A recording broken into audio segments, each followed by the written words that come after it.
আপনার তো জীবনের সারা জীবনের সাধনা এই এই 30 থিওরি। এই সাধনার পিছনে আপনি কি কাজটা করছেন, যে কাজটা দেখে মনে হয় যে এই 30 থিওরি বাস্তবায়নের জন্য আমি 2 কদম অগ্রসর হয়েছি। নিজের জীবনে প্রয়োগ করে দেখান আপনি কি করতে পারছেন। যে লোক রাজনৈতিকভাবে কথা বলে, রাজনৈতিক থিওরি দেয়, কিন্তু নিজের জীবন তার অন্যরকম, সেটা আপনি বিশ্বাসই করবেন না। মৎস্য প্রাণী সম্পদ উপদেষ্টা ফরিদ আক্তার তিনি মন্তব্য করেছেন যে সরকারের ভেতরে থেকেও যুক্তরাষ্ট্রের সঙ্গে চুক্তি ঠেকাতে পারেনি। এই বিষয়ে আপনার মতামতটা? এটা যদি ঠেকাতে পারেননি তখন বললেন, তখন বলতে পারতেন না। কারণ উনি তো মন্ত্রী হয়েছিলেন, উপদেষ্টা হয়েছিলেন কার জন্য? ডক্টর ইউনূসকে সেবা দেওয়ার জন্য নাকি জনগণকে সেবা করার জন্য? বলেন।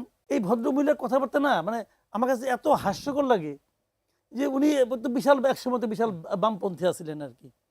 এখন যে উনি যে সুযোগ পেয়ে লাভ যে মন্ত্রী হয়ে গেছেন, তো উনি তখন বলতেন যে আমরা এটা বিরোধিতা করি। উনি তো ওই দলের প্রতি উনি তো ওনার অনুগত কেউ না, অনুগত ভৃত্য তো না, আচরণ তো করছেন ভৃত্যের মতো। এখন উনি থেকে সরে এসে বিপ্লবী হয়ে গেছেন। এই সমস্ত বিপ্লবীদের আমি মনে করি কি জানেন, এই সমস্ত বিপ্লবীদের উপরে একটা আইন জারি করা উচিত যে তোমরা কোনো কথা বলতে পারবে না, তোমাদের মুখ খোলাই নিষেধ। বহুত ক্ষতি করছো মানুষকে বহুত হতাশ করছো, মানুষকে বহুত ক্ষতি করছো তোমরা। আর না, এনাফ ইজ এনাফ। মানে এক একজন এসে যে এত মানে নীতি কথা ঝাড়ে, দুদিন পরে দেখবেন এরা সুর করে বিভিন্ন পত্রপত্রিকায় কলাম লেখা শুরু করছে যে দেশ কত ভালো হইতে পারতো, দেশ যে তোমার হাতে নিয়ে কী করছো এটা তো দেখে বলেছি। আমি একটা সিম্পল কথা বলি, এই লোকগুলি যে কত বড় মানে আপনার চালিয়াত টাইপের লোক, আমি একটা সিম্পল উদাহরণ দিয়ে বলি। ডক্টর ইউনূসের 30 তত্ত্ব আছে না? 30 তত্ত্বের মধ্যে কি জিনিসটা? 0 কার্বন, 0 আনএমপ্লয়মেন্ট, এই তো, আর 0 পভার্টি। ঠিক আছে, উনি এটা সারা দুনিয়ায় মানে বলে বেড়াইছেন।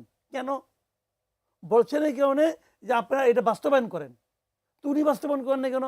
আমার তো কোনো ক্ষমতা ছিল না, আমি তো একজন ব্যাংকার, পারি না।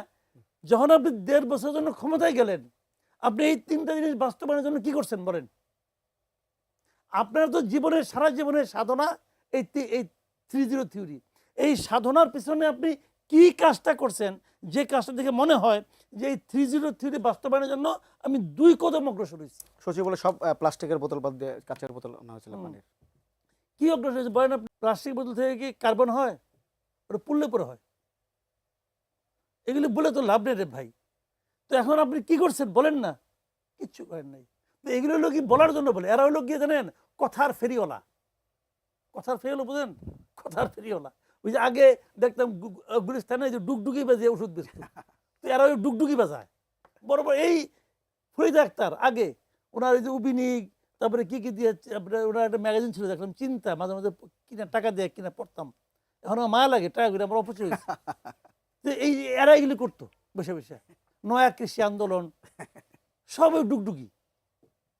নিজের জীবনে প্রয়োগ করে দেখান আপনি কি করতে পারছেন। যে লোক রাজনৈতিকভাবে কথা বলে, রাজনৈতিক থিওরি দেয়, কিন্তু নিজের জীবন তার অন্যরকম, সেটা আপনি বিশ্বাসই